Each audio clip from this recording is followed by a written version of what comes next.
It was here, now it's gone. Let's move on to the next thing, the iPhone 12. Whoa, hold up. You just got the iPhone 11. What are you doing talking about the iPhone 12? It literally just came out. I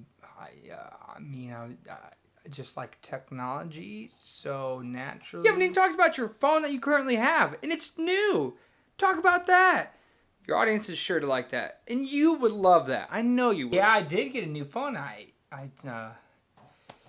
guess I should probably talk about that first. You're an idiot. As you probably have figured out by now, I have gotten a new phone. I traded in my old iPhone 10. Drumroll, please. I have got the new iPhone, specifically iPhone 11. And some of you are probably jumping into the comment section right now to say, what the heck are you doing, Daytona? You've been a lifelong Android fan. I switched about a little over a year ago. Now let's get into the phone details and why I actually got the new phone.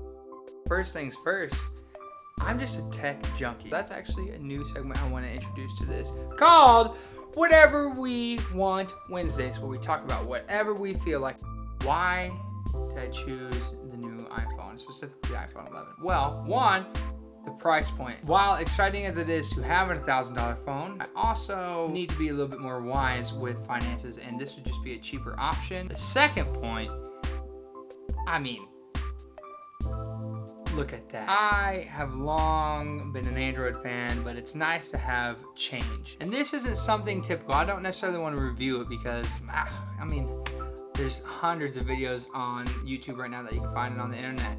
And I just want to do something a little bit different. I would like to talk about my 3-day experience. So I want to talk about some key things that I've discovered, some likes and some dislikes about having this phone. I'm not one that heavily uses my phone, but I do use it regularly. Diving right in, one of the first things to talk about that I already discussed earlier, the price of it made it so worth it for me, and it just makes me feel a little less like I have to constantly be aware of what my phone is doing and where it's at, and I don't have to necessarily make sure that it's in the safest position. I can kind of forget about it every now and then, and I know my phone will be okay.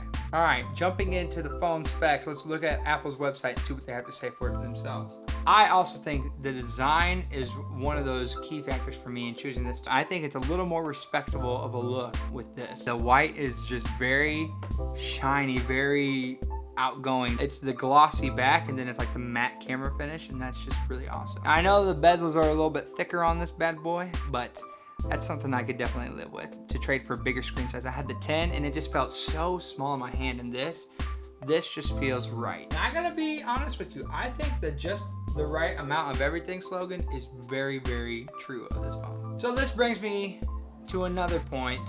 The third point is the cameras.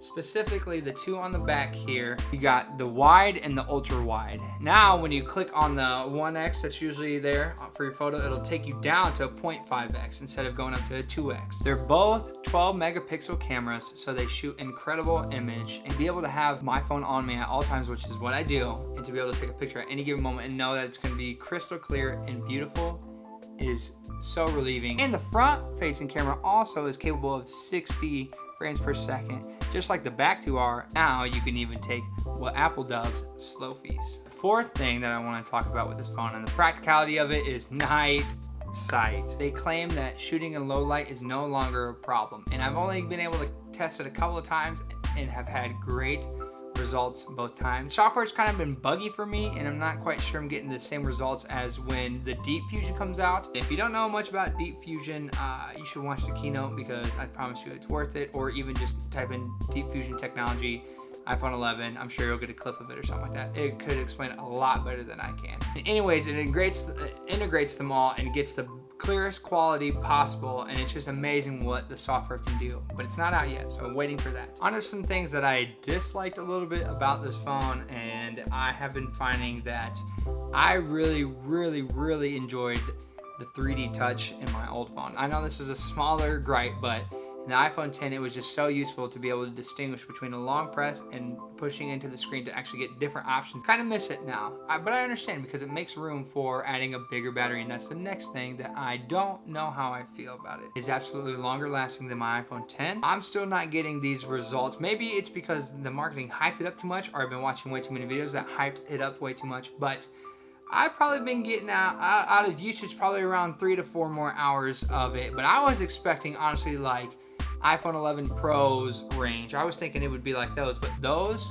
I've watched some battery comparisons, and those phones blow this one out of the water. You want a Pro, you should get the Pro experience if you're paying Pro quality of a phone. This is not a Pro quality phone, so the battery only would lack a little bit, but it is still better than my iPhone 10. I was expecting a lot more of a whammy, a wow factor with the battery.